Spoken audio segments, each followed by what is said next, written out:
अहान रायजादा, ऐसा वजनदार नाम मानो इंडिया की टॉप बिजनेसमैन फैमिलीज में से किसी एक का वारिस हो।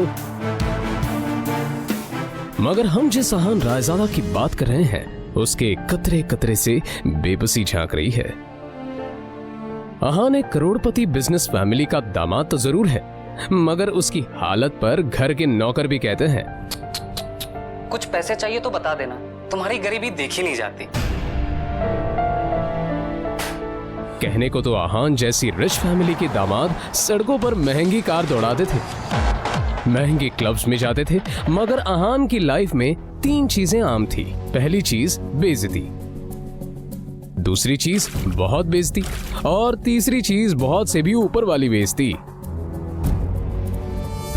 और हाँ, कभी कभी वो किसी रईस को जब अपनी बीवी को एक महंगे होटल में खाना खिलाते देखता था तो वो खुद से कहता था, एक दिन अपना भी टाइम आएगा जब मैं महंगे सूट में ऐसी किसी महंगे होटल में अपनी बीवी शनाया को दर्शन के साथ खाना खिलाऊंगा। जब वो मेरे सीने से लग के एक रोमांटिक डुएट में मेरे साथ रोमांटिक कैंडल लाइट डांस करेगी ना तो वहां बैठे सारे रईसजादों के सीने पर सांप लौटेंगे।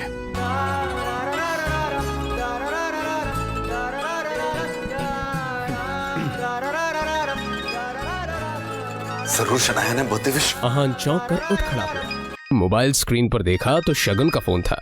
अहान के सारे सपने छूमंतर हो गए। शगुन अहान की बीवी शनाया की कजिन थी, जो हमेशा ही अहान को नीचा दिखाने की कोशिश करती थी। मोबाइल की तरफ देखकर अहान ने बुरा सा मुंह बनाया और फिर कुछ सोचकर फोन उठा लिया। मेरे प्यारे जीजा जी, फोन नहीं उठाते आप? ये वो मैम। अच्छा वो सब छोड़िए, आप एक काम कीजिए, साहू ज्वेलर्स पे मेरा एक नेकलेस पड़ा है, मैंने ओनर को कॉल कर दिया है, वहाँ जाके नेकलेस कलेक्ट करके मेरे घर पे आ जाइए। शगुन, मुझे बैंक जाना है और ये मैं बैंक जाने का तेवर किसी और को दिखाइएगा जीजा जी। वैसे भी आपको हमारे फैमिली के टुकड़ों पर ही पलना है ना? तो जितना काम कहा जा रहा है उतना कीजिए। और हाँ, नेकलेस के साथ में ओनर आपको 30,000 रुपए भी देगा, वो लेकर मेरे घर पे आ जाइए और 30,000 रुपए में से 1 रुपया भी कम नहीं होना चाहिए, समझे ना? देखो शगुन, आज तक मैंने कभी चोरी नहीं की। और दूसरी बात यह कि अगर मुझ पर इतना डाउट है तो किसी नौकर को भिजवा के करवा लो। क्या है ना, बहस करने की इजाजत आपको है नहीं, तो जितना काम कहा जा रहा है उतना कीजिए। 1 घंटे के अंदर नेकलेस और पैसे लेकर मेरे घर आ जाइए। और फिर से कह रही हूँ, 30,000 रुपए में से 1 भी रुपया कम नहीं होना चाहिए। बाय। अरे है दीदी को बुलाओ यार, है दीदी।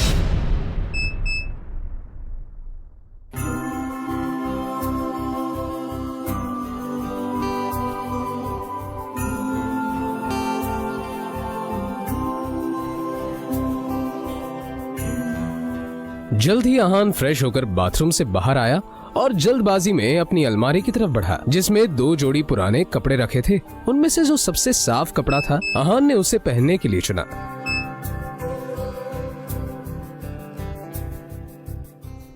तैयार होकर वो बाहर निकला और जैसे ही सामने देखा तो उसकी सांस यामिनी गिल अपनी कुछ सहेलियों के साथ रमी पार्टी में व्यस्त थी। तभी यामिनी जी की एक सहेली ने अपने सैंडल की तरफ देखकर कहा, यामिनी, ये देखो ना, तुम्हारे यहाँ आते आते मेरा बेल्ट टूट गया चप्पल का, अब मैं घर कैसे जाऊंगी? अरे इसमें टेंशन लेने वाली कौन सी बात है, तुम पार्टी एंजॉय करो, मैं नौकर से कह दूंगी, वो ठीक करवा कर लाएगा। ना ना, मैं नौकरों पे भरोसा नहीं करती, मेरी चप्पल महंगी है, तू एक बार टूट गई चप्पल तो मैं दोबारा पहनती नहीं हूँ, लेकिन क्या करूँ, घर भी तो जाना है ना।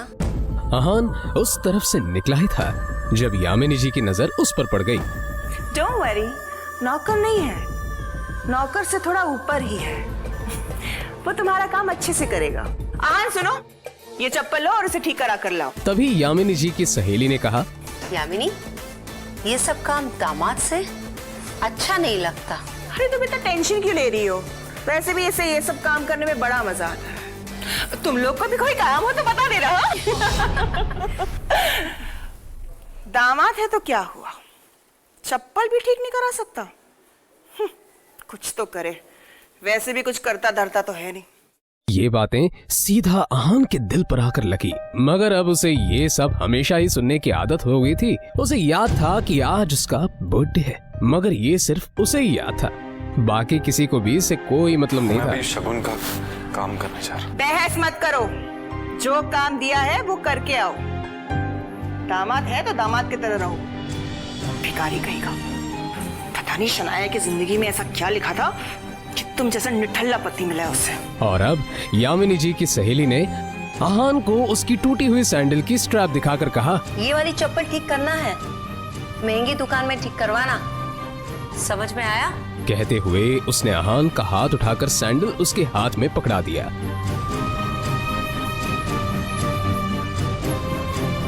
ना चाहते हुए भी आहान को यह काम करना ही पड़ रहा था।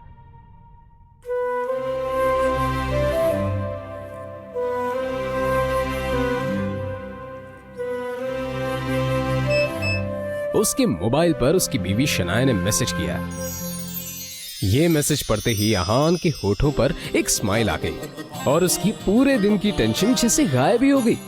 आज पहली बार शनाया ने उसे ऑफिस बुलाया था। एक वही तो थी उसकी जिंदगी में जिसकी मुस्कुराहट देखकर वो खुद को जिंदा रखता था। शनाया का चेहरा देखे बिना आहान को चैन नहीं मिलता था, और उसके बस में होता तो शनाया की हर एक खुशी के लिए खुद को लाखों बार कुर्बान कर देता। रास्ते में आहान को एक फूलों की दुकान मिली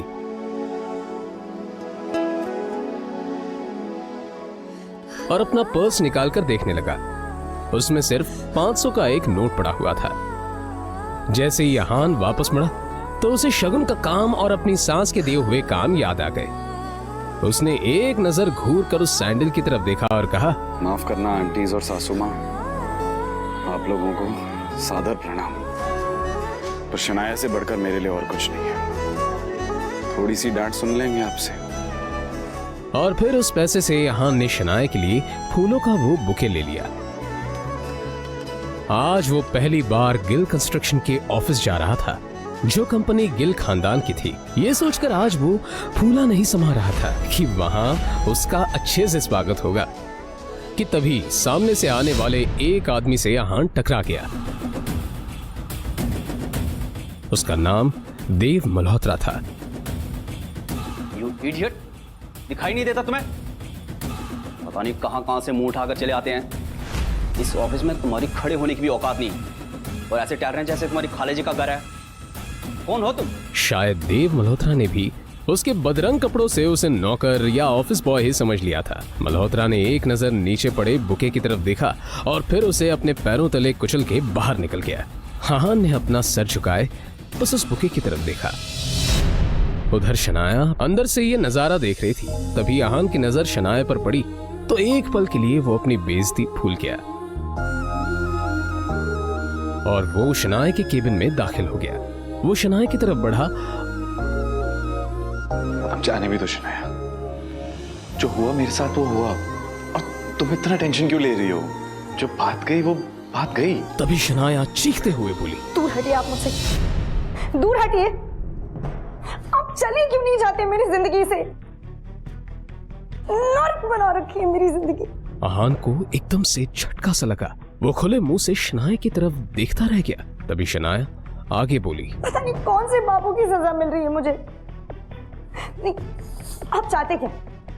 पापा ने हम दोनों की शादी जबरदस्ती करवाई थी, वरना आप तो कभी मेरे लायक थे ही नहीं। और आज भी आपको पति कहते हुए मुझे शर्म आती।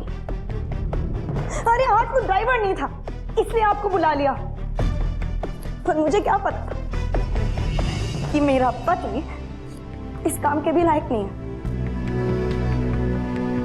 यहां आकर आपने मेरे सबसे पुराने क्लाइंट मिस्टर मल्होत्रा को नाराज कर दिया है। अब कैसे होगा काम मेरा?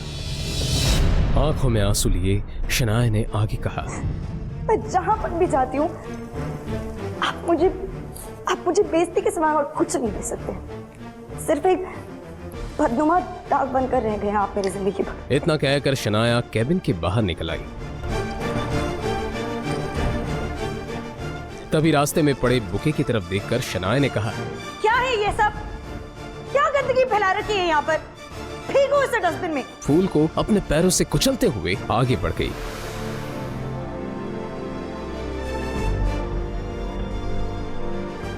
मल्होत्रा अपनी कार में बैठा पहले से शनाया का इंतजार कर रहा था। फिर आहान के सामने ही शनाया अपने क्लाइंट मल्होत्रा की कार में बैठी और बिजनेस के सिलसिले में वहीं से जा चुकी थी। तभी आहान के सामने काली रंग की कार आकर रुकी, जिसमें से एक अधेड़ उम्र का शख्स बाहर निकला। आहान उसे देखते ही चौंक गया, क्योंकि उसकी यहां आने की उम्मीद आहान को बिल्कुल नहीं थी। वो आदमी आहान के सामने आकर बोला, यंग मास्टर, एशिया की सबसे अमीर कंपनी और रायजादा ग्रुप के अरबों रुपए का बिजनेस एम्पायर आपका इंतजार कर रहा है। वक्त आ गया है कि आप आकर अपना बिजनेस संभालें। आखिर कौन है ये आदमी? आहान के साथ शनाया के इस बर्ताव का कारण क्या है? क्या है आहान की कहानी?